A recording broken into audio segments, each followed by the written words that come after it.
सास बहू का झगड़ा। अनामिका की सास पुष्पा अपनी बहू को कुछ खास पसंद नहीं करती थी और इसीलिए दोनों सास बहू में आए दिन झगड़ा होता रहता था।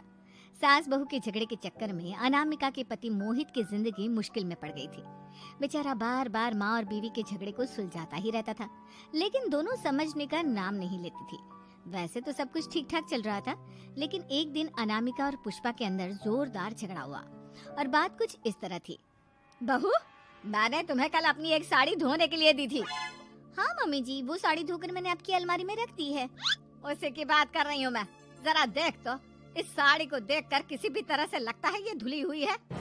अरे मम्मी जी, मैंने आपकी साड़ी वॉशिंग मशीन में अच्छे से धोकर सुखाकर आपकी अलमारी में तह बनाकर रखी थी। आपके तो नखरे खत्म ही नहीं होते। अरे कैसे बात कर रही है मुझसे? मेरे नखरे? अरे मोहित, जरा ये देख तो, ये साड़ी धुली हुई लग रही है क्या?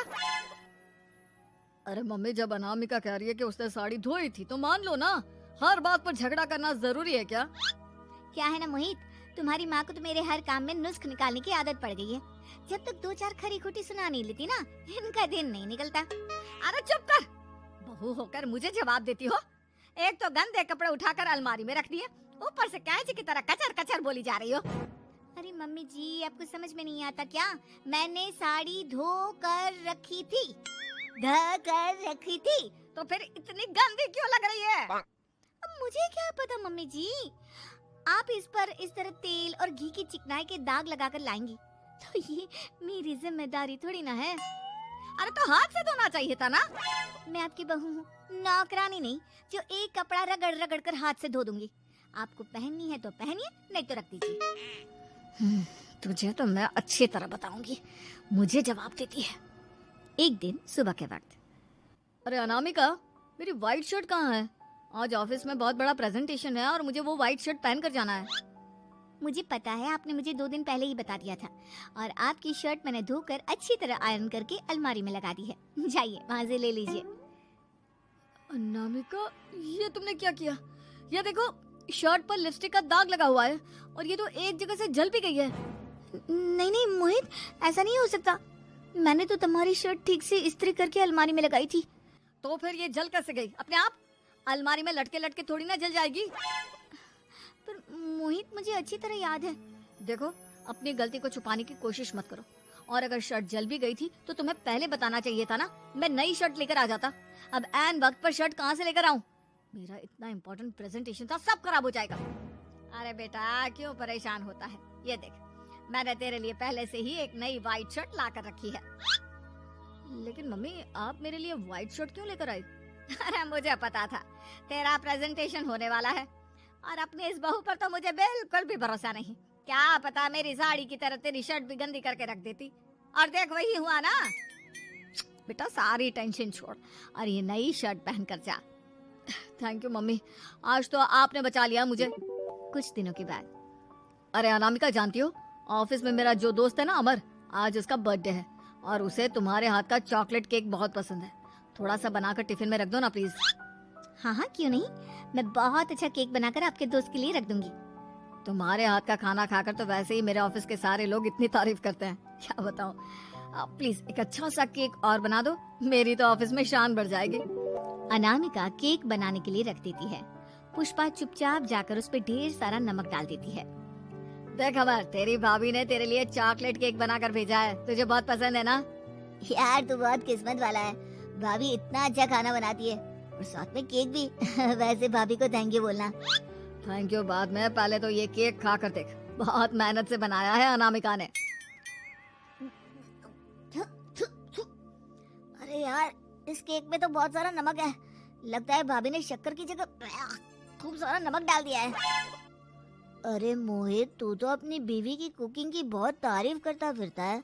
जरा पूछना अपनी बीवी से, केक में नमक कब से डलने लग गया? क्या यार, तुझे भी मेरा ही जन्मदिन मिला था बिगाड़ने के लिए? केक नहीं लाना था तो मत लाता। कम से कम मुझे इस तरह नमक वाला केक तो नहीं खिलाता।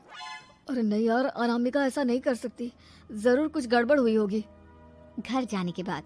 अनामिका, अगर तुम्हारा केक बनाने का मन नहीं था तो ना बनाती, लेकिन मेरी बेइज्जती करवाने की क्या जरूरत थी? अरे आपकी बेइज्जती? ये आप क्या कह रहे हैं?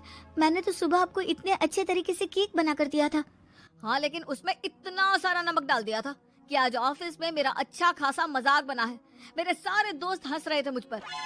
अरे बेटा, मैंने तो तुझे पहले ही समझाने की कोशिश की थी। एक नंबर की गैर जिम्मेदार है ये लड़की, कोई काम ठीक से नहीं करती। उस दिन भी गंदी साड़ी रख दी थी मेरी अलमारी में और झूठ बोल रही थी। कुछ दिनों के बाद, अनामिका देखो, मैंने अपना लैपटॉप चार्जिंग पर लगाया है, उसे अच्छी तरह चार्ज होने देना। मेरी एक अर्जेंट मीटिंग है, प्लीज बीच में से हटाना मत। हाँ हाँ ठीक है, मैं नहीं हटाऊंगी। पुष्पा चुपचाप से जाकर चार्जिंग का बटन बंद कर देती है। थोड़ी देर बाद, अरे ये लैपटॉप चार्ज क्यों नहीं हुआ? और ये बटन किसने ऑफ कर दिया?